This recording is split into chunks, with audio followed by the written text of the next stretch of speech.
environment, how attitude is your most important weapon in becoming a player, and how to use eye contact. I've done shows on how to create powerful charisma, how to do mental programming, how to create desire in women, how to develop power, charisma, enthusiasm. I did several shows on that. Conversation techniques. And that's what really gets me is a lot of guys put a lot of pressure on what to say to girls. And I always say, get their life story.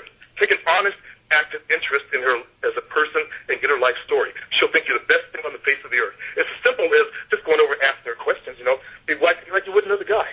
You would have no trouble saying, like, if I were to meet you on the streets, Frank, I'd have no trouble saying, hey, where you from, man? And getting your life story from you. Don't treat women any differently.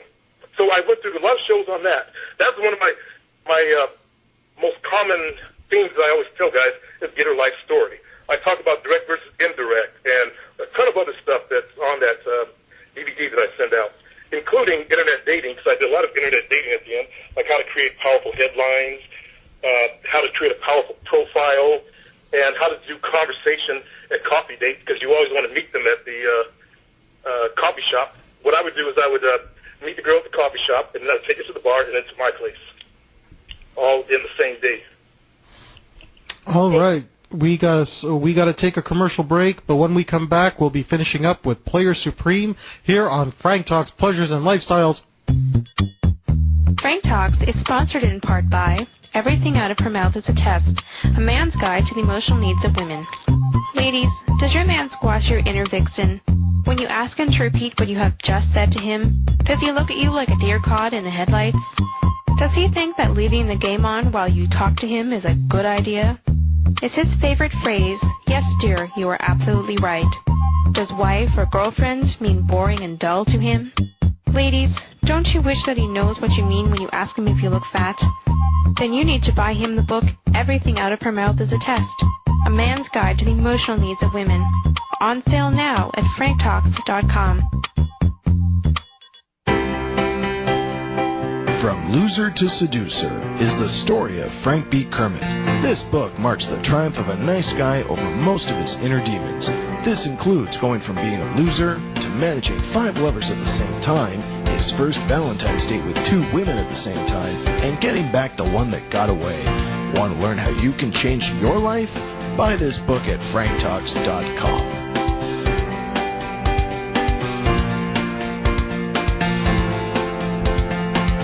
You're listening to Frank Talks Pleasures and Lifestyles, and I'm Frank because I have to be. In studio today, we are talking with the man. He is known as Player Supreme. He runs the website www.theplayersupremeshow.com. And today, he's in studio with Frank. One of the things that you mentioned in the last interview segment was about karma. The idea that in the process of all of our developments, we've all made mistakes, whether it was intentional because we didn't know any better, or it's because we really didn't realize the extent that we could be hurting someone. We talk about the broken hearts left in our past. In your experience, or if somebody comes to you and says, you know what, I've hurt these girls, I've made mistakes, I never meant for it to get that bad, it happened, it went beyond my control, what would you say to them to help balance the karma? Well, to help balance the karma, there's actually no way to really rebalance the karma except you have to go out and do good deeds after that. But